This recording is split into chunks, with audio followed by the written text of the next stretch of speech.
Welcome to PL Together Lounge Talks. I'm Adam Geller, founder and CEO of Athena, the platform that streamlines observation and feedback to teachers to ensure that they're able to help their students reach their full potential. Today, I'm joined by Nina Gilbert. She's a former classroom teacher herself who actually still teaches, but in a completely different classroom setting, sometimes on movie sets. Nina, thanks so much for joining us. Thank you for having me, Adam. Happy to be here. Well, we were talking previously about your experience doing school design, and I mentioned that you're still a teacher in let's say a non-traditional looking classroom, because I think that's relevant to this kind of broader question that many educators are facing, which is redesigning what learning looks like in their classrooms, especially when their classrooms may not even be a physical space anymore.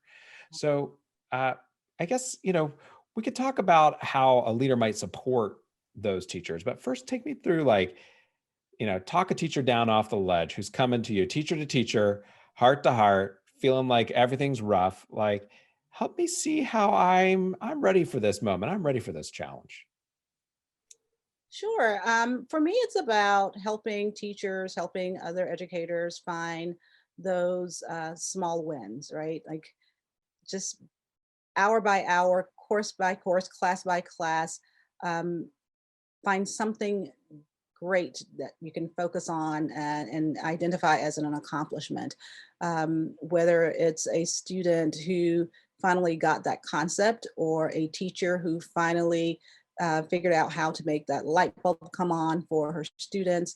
Um, but when you look at everything that we're facing now as a country, you're looking at the challenges schools and school leaders are facing. It's overwhelming. It can be so daunting to think about everything that has to be accomplished and challenges and hurdles jumped over. But there are so many bright spots and so many positive stories that can be shared.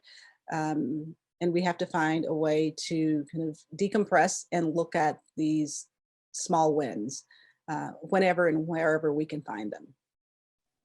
That's a good reminder for teachers who are taking deep breaths every day, but to remind themselves of the small wins. I That's think right. about, the practices that every time this comes to mind, I think, yeah, I should do that more. But the idea of the gratitude journal where you write down something good, because there's always something good to talk about in the day. And then you can remind yourself of all the good incremental things you've done along the way. Okay, so now let's flip gears.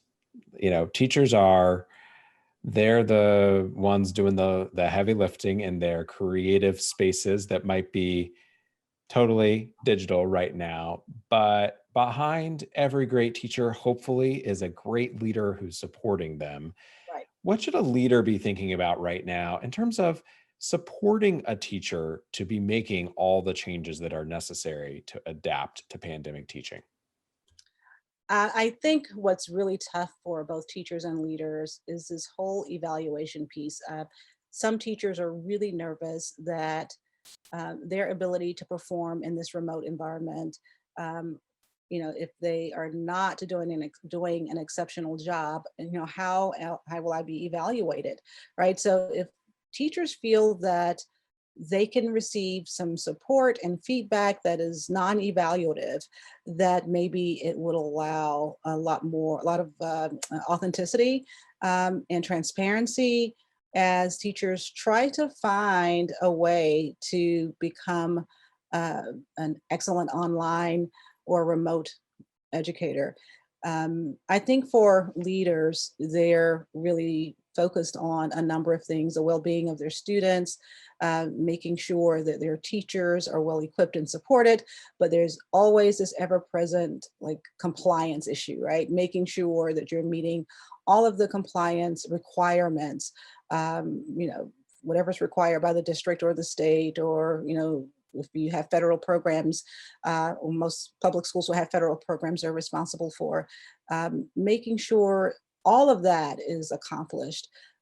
So I think having an environment or a culture where there's constant feedback, open lines of communication, multiple ways to communicate with each other, since a lot of schools, at least in the metro area, some are, um, remote or hybrid. Others are completely remote. Others are, coming in 1 or 2 days a week. And so I think the way that we are accustomed to communicating with one another, that's changed quite a bit. And folks feel like they're kind of isolated and they're, in a silo and on an island alone. And so I think this is a great time to create more professional learning communities, um, having frequent check-ins, um, a lot of peer-to-peer support, um, because this is kind of strange and unusual for everyone, our students, our teachers, our principals, our boards. The whole country is grappling with this new normal. You said something there that I think is interesting. You reminded me that we should be doing the kind of good practice that we maybe should have been doing all along, which was being explicit with those members of our teams about the distinctions between, let's call it a high stakes conversation, evaluation, and the ongoing set of conversations and relationships you want to have with that educator. Because in the absence of that, it's almost like, how does the teacher feel safe to ask for help, right? Like that unknown may be holding them back even more than it would have held them back in the past, because they can't show up in another colleague's office or another colleague's classroom and read the body language and the energy of the room to know, is this a safe place to ask for help? That's right. That's right. And I think teachers are dealing with, they're asking themselves questions they did not ask this time last year.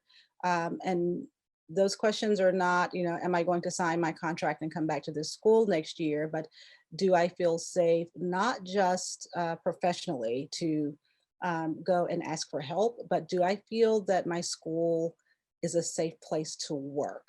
Right. While I'm trying to understand this new remote digital distance learning process, um, I'm also worried about my health, right? Can I continue to work in this current environment?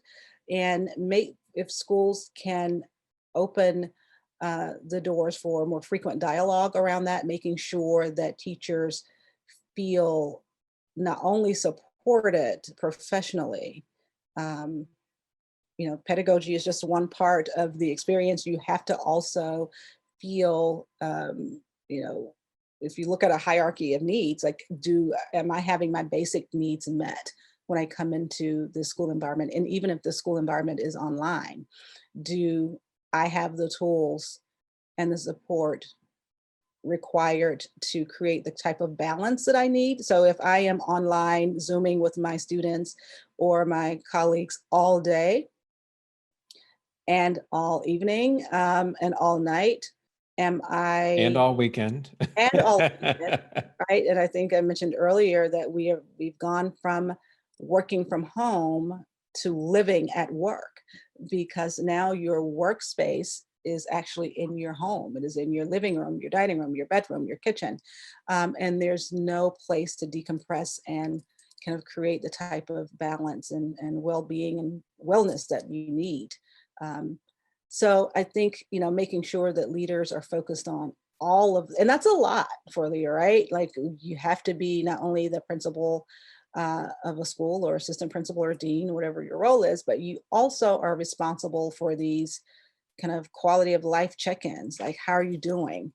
Because people are still sick, right? They're teaching through a pandemic, and that's not happened in our lifetime. It's feels like you're reminding us that while we're very practiced at asking the questions about the whole student being supported, we need to make sure we're also asking that question about the teachers in our school communities to ensure that they're feeling supported and so that they can continue to come to work and be successful in their roles. Absolutely. Well, we need to take a break. We've been talking about teachers. Next, we'll be talking about supporting students a little bit more directly. If you're just joining us, and wondering what we talk about next or what we talked about before or who else I've talked to, head over to pltogether.org for the rest of this conversation, as well as many more. Nina, thanks so much for joining us, and we'll be right back. Thank you.